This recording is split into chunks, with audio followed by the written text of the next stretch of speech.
عبادت گزار سمجھ، تو دکھانے کے لیے اگر عبادت کرتا ہے تو بڑی سے بڑی عبادت بھی اللہ کی بارگاہ میں قبول نہیں ہوتی، دکھلاوا اللہ کو پسند نہیں ہے۔ حدیث شریف کے اندر آتا ہے کہ رسول اللہ صلی اللہ علیہ وسلم نے ارشاد فرمایا کہ اللہ تبارک و تعالی جب بندوں کا حساب لیں گے تو ایک عالم سے حساب لیں گے اور اس سے پوچھیں گے کہ تجھے میں نے علم دیا، تجھے قاری بنایا، عالم بنایا، تو بتا تو کیا کر کے آیا ہے؟ وہ کہے گا کہ میں نے اللہ آپ کے دین کی بڑی خدمت کی، بڑا ہی قرآن پڑھایا، بڑی حدیثیں پڑھائیں، بڑے بیانات کیے۔ تو حق تعالی شانہ فرمائیں گے کہ تو جھوٹ بولتا ہے، یہ کام تو کیے ہے تو نے، لیکن میرے لیے نہیں کریں، تو اس لیے کیے تاکہ مشہور ہو جائے کہ بڑا عالم ہے۔ تو جس مقصد کے لیے تو نے یہ کام کیا تھا تو وہ مقصد تیرا دنیا کے اندر پورا ہو گیا، جا اب تو وہیں جا، دوزخ کے اندر جاؤ، اس کو دوزخ کے اندر پھینکو۔ پھر ایک شہید کو لایا جائے گا اور اس سے پوچھا جائے گا، ہاں بھی تجھے جان دی تھی، نعمتیں اللہ نے دی تھی، ہم نے دی تھیں، اور نعمتوں میں تو نے کیا تصرف کیا، کیا قدر کی اللہ کی ان نعمتوں کی؟ وہ کہے گا کہ یا اللہ آپ کے راستے میں نے جہاد کیا اور اپنی جان بھی آپ کے راستے میں فنا کر دی۔ اللہ تعالیٰ فرمائیں گے کہ وہ میرے لیے نہیں کی تھی، وہ تو بہادر کہلوانے کے لیے کی تھی، لوگ مجھے بہادر سمجھیں، اور جس مقصد کے لیے تو نے کی تھی وہ مقصد تو تیرا پورا ہو چکا ہے، لہذا اب تیرے لیے کوئی گنجائش نہیں ہے، اور اس کو بھی دوزخ کے اندر پھینکو۔ اور پھر ایک سخی کو لایا جائے گا اور اس سے کہا جائے گا کہ تجھے اللہ تعالیٰ نے اللہ کے فرمائیں گے تجھے ہم نے بہت مال دیا تھا، تو نے اس اللہ کی نعمت کی کیا قدر کی؟ وہ کہے گا کہ یا اللہ کوئی کار خیر ایسا نہیں تھا جہاں میں نے پیسہ نہ لگایا ہو، کہیں مدرسہ بن رہا تھا وہاں پیسہ لگایا، کہیں مسجد بن رہی تھی وہاں پیسہ لگایا، کہیں ہسپتال بن رہا تھا وہاں پیسہ لگایا، جو کار خیر تھے ہر کار خیر میں نے حصہ لیا۔ تو اللہ تعالیٰ فرمائیں گے کہ لیا تو ہے لیکن میرے لیے نہیں تھا، وہ تو سخی کہلوانے کے لیے تھا، اور اٹھا کے اس کو بھی دوزخ کے اندر ڈال دیا جائے گا۔ تو ریا بہت خطرناک چیز ہے۔ ریا عبادت کے اندر بھی ہوتی ہے اور ریا عام زندگی کے اندر بھی ہوتی ہے۔ عام زندگی میں جو ہم کام کرتے ہیں، لباس پہنتے ہیں، شادیاں کرتے ہیں، کھانا کھاتے ہیں، دعوتیں کرتے ہیں، ان میں بسا اوقات انسان کے اندر ذہن میں دو چیزیں اس کی ہوتی ہیں، ایک فخر اور شیخی، تکبر اور فخر۔ اور حق تعالی شانہ فرماتے ہیں ان اللہ لا يحب كل مختال فخور، کہ جو انسان بڑائی جتاتا ہے اور شیخیاں مارتا ہے تو اللہ تعالیٰ کو وہ پسند نہیں ہے، اللہ تعالیٰ کو وہ پسند نہیں ہے، اللہ تعالیٰ ان چیزوں کو پسند نہیں فرماتے۔ تو لباس پہنا ہوا ہے اور جوتا، لباس، اور نیت کیا ہے کہ لوگ دیکھ کے یہ کہیں کہ بڑی اونچی شان ہے، تو اتنی قیمتی برانڈ جو ہے وہ اس نے پہنا ہوا ہے، اور شادی پہ بڑا تکلف، بڑے کھانے پکوائے، کیوں؟ تاکہ دنیا کو پتہ چل جائے کہ یہ کتنا مالدار ہے اور کتنا سخی ہے۔ تو اس میں خیلا، مختال، تکبر اور بڑائی اور شیخی، یہ چیزیں اس کا ارادہ ہے، تو یہ اللہ تبارک و تعالیٰ کو پسند نہیں۔ تو یہ جو آیت میں نے پڑھی ہے سورہ لقمان کی، دو جگہ یہ آیت آتی ہے، تو ایک جگہ سورہ لقمان میں ہے، تو سورہ لقمان میں اللہ میں فرماتے ہیں وَلَا تُصَعِّرْ خَدَّكَ لِلنَّاسِ وَلَا تَمْشِ فِي الْأَرْضِ مَرَحًا، تو لوگوں کے سامنے زیادہ اکڑ سے منہ بنا کے نہ رہو اور زمین پہ اکڑ کے نہ چلو، کیونکہ اللہ تبارک و تعالیٰ تکبر کرنے والوں کو اور شیخی بگاڑنے والوں کو پسند نہیں فرماتے۔ بہت سارے کام ہم کرتے ہیں تو اس میں یہ نیت ہو سکتی ہے، ضروری نہیں ہے کہ ہو، اس لیے دوسرے کو اچھے برانڈ کے کپڑے پہنتے ہوئے دیکھیں، جوتا اچھا پہنتا ہوا دیکھیں، اینک دنیا کی بہترین ڈھونڈ کے لگاتا ہوا دیکھیں، اس کی گھڑی جو لاکھوں کی قیمت کی ہو، کروڑ کی قیمت کی ہو، وہ ہم دیکھیں تو ہمیں اس پہ بدگمان. تو یہ چیزیں بہت ساری ہوتی، نام والی جتنی بھی چیزیں ہیں، اونچی اونچی دعوتیں کرنا، قیمتی دعوتیں کرنا، قیمتی لباس، قیمتی گھڑی اور چال چلن اونچا، اس میں اچھی نیت بھی ہو سکتی ہے اور بری نیت بھی ہو سکتی ہے. اس لیے کوئی اور کرے تو اس میں ہمیں اچھی نیت گمان رکھنا چاہیے، الا یہ کہ اس کی باتوں سے تکبر ظاہر ہو جائے، اس کی باتوں سے فخر ظاہر ہو جائے، تو پھر خیر خواہی سے سمجھا دینا چاہیے کہ آپ نے پیسہ لگا کے اپنے آپ کو برباد کر لیا، پیسہ بھی برباد کیا اور گناہ بھی ساتھ خرید لیا اور اللہ کی نظر میں ناپسند بھی ہو گئے. لیکن جب ہم خود یہ کام کریں تو بڑا قیمتی لباس پہن رہے ہیں، قیمتی گھڑی باندھ رہے ہیں، قیمتی اینک لگا رہے ہیں، دعوتوں میں ولیموں میں قیمتی کھانے پکوا رہے ہیں، تو اس میں ہمیں جائزہ ضرور لینا چاہیے کہ کہیں ہماری نیت اس میں خراب تو نہیں ہے. تو یہ دنیاوی امور میں ریا ہے.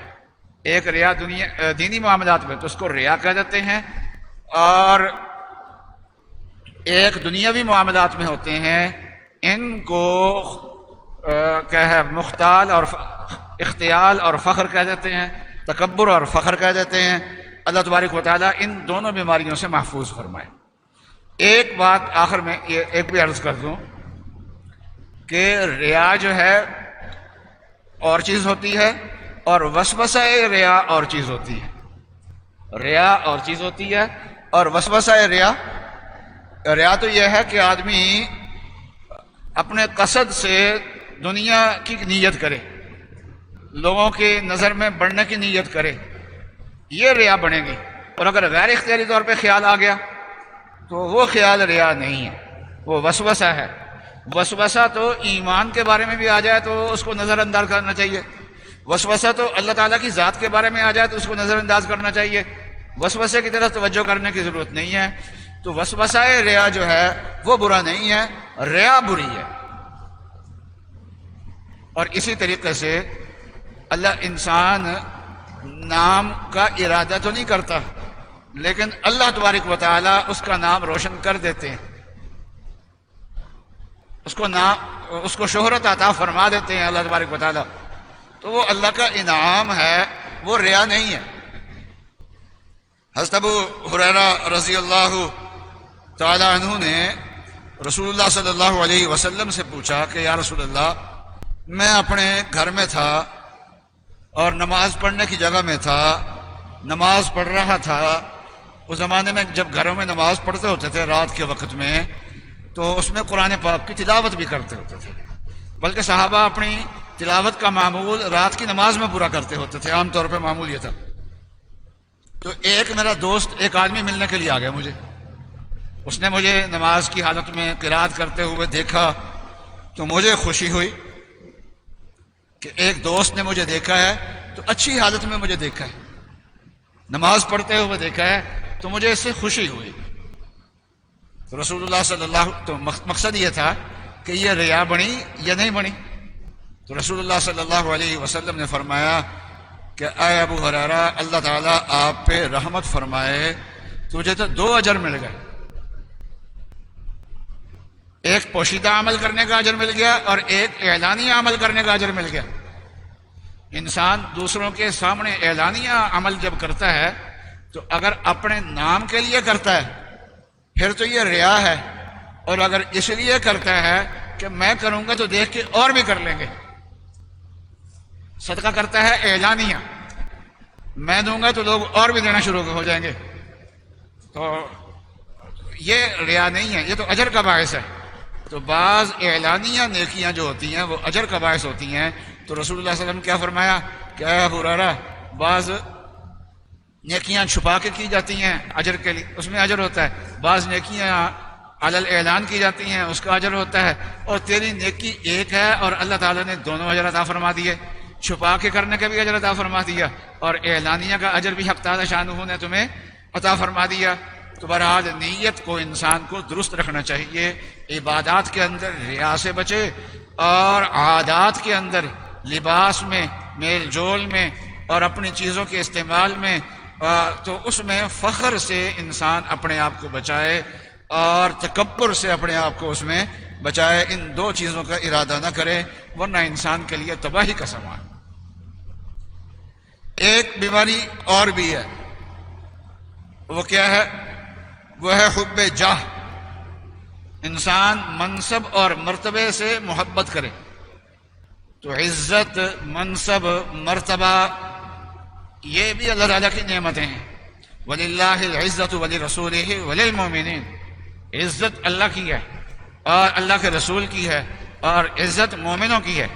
تو منصب اور عزت یہ اللہ کا انعام ہے، لیکن اس کا اگر حرص پیدا ہو جائے اور جائز اور ناجائز طریقے سے، ہر طریقے سے حاصل کرنے کی بہرحال کوشش کرے، تو پھر یہ جو ہے وہ حب جاہ بن جاتی ہے، جو اللہ کی نظر میں پسندیدہ نہیں ہے۔ اس طریقے سے تیسری بیماری ہے حب مال کی۔ مال کمانا، مال سے دلچسپی، اور کسی درجے میں مال سے محبت، یہ تو انسان کے لیے ضرورت بھی ہے، فطری بھی ہے، اس کا کوئی گناہ نہیں ہے۔ لیکن مال کی محبت اتنی زیادہ ہو جائے کہ مال حاصل کرنے کے لیے رشتہ داریاں توڑ بیٹھے، اور غریبوں کا حق پامال کرے، یتیموں کا نقصان پہنچائے، جائز ناجائز کی کوئی پرواہ نہ رہے اس کو، اور ہر حال میں مال ملنا چاہیے۔ ملاوٹ کر کے مال ملتا ہے، جعلی میڈیسن تیار کر کے مال ملتا ہے، جیسے بھی ملتا ہے اس طریقے سے مال حاصل کرنا ہے، اور مال حاصل کر کے میں نے بہرحال عیاشی کرنی ہے، تو اس کو کہتے ہیں حب مال۔ یہ پسندیدہ نہیں ہے، یہ بہت سخت باطنی بیماری ہے۔ مال انسان کے لیے ضروری ہے۔ مولانا رومی رحمۃ اللہ علیہ نے فرمایا کہ مال انسان کے لیے ضروری ہے، اور اس کا کمانا رسول اللہ صلی اللہ علیہ وسلم نے اس کو فرض قرار دیا ہے، اور جو چیز فرض ہوتی ہے وہ اعلیٰ درجے کی عبادت ہوتی ہے۔ لیکن مال کی محبت اگر پیدا ہو جائے تو پھر یہ بیماری ہے۔ فرمایا کہ مال کی مثال ایسی ہے جیسے کشتی کے لیے پانی ہوتا ہے، تو کشتی پانی کے بغیر نہیں چلتی۔ دریا خشک ہو جائے اگر تو کشتیاں بس جہاں ہیں وہیں رہ جائیں گی، اس کو وہ نہیں چل سکتی، کشتی نہیں چل سکتی، وہ پانی سے ہی چلتی ہے۔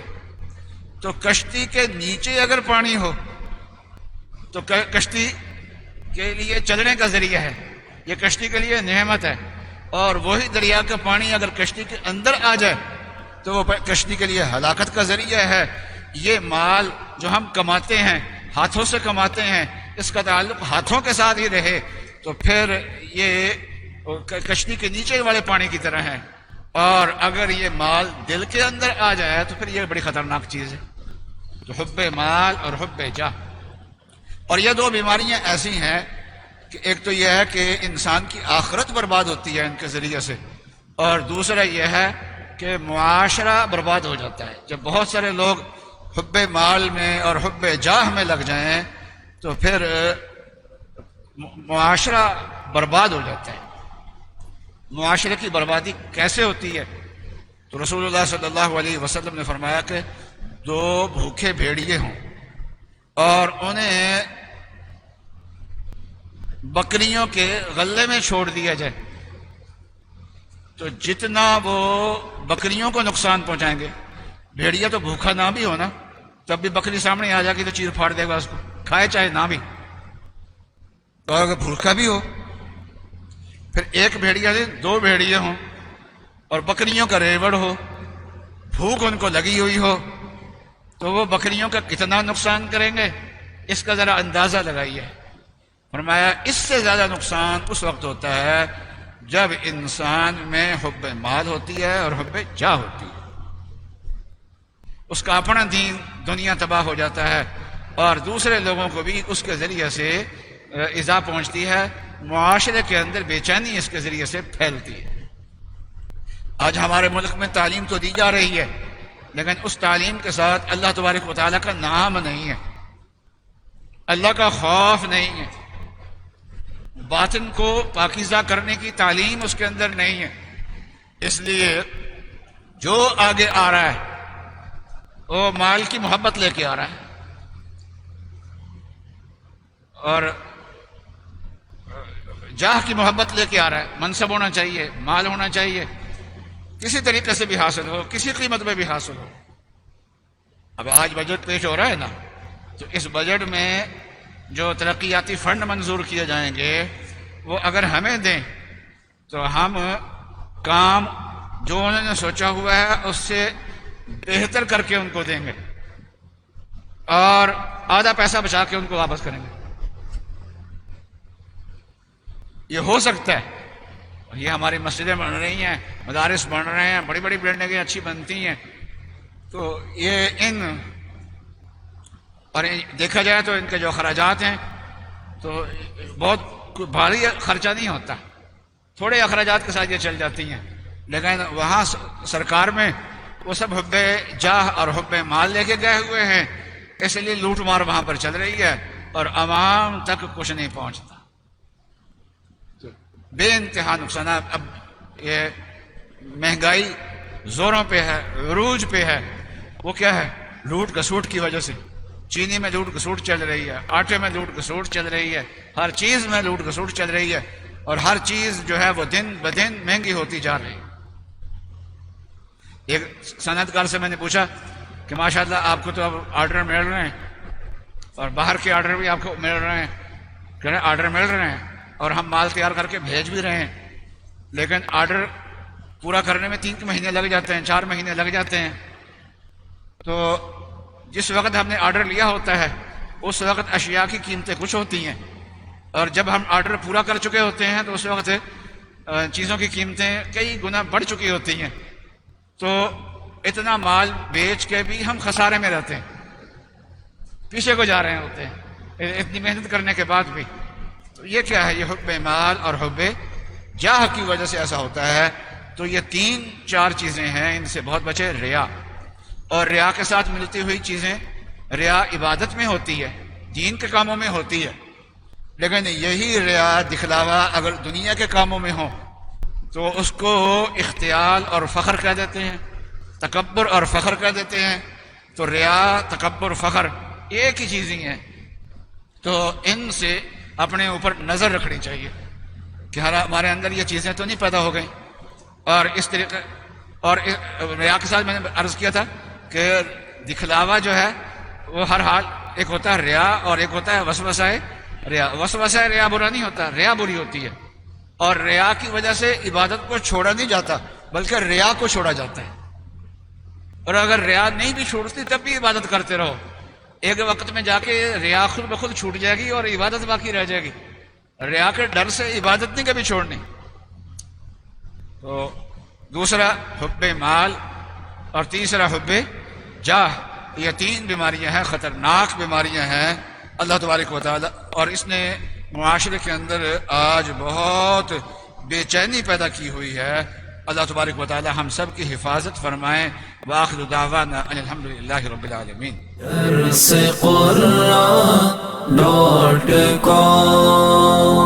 www.darsequran.com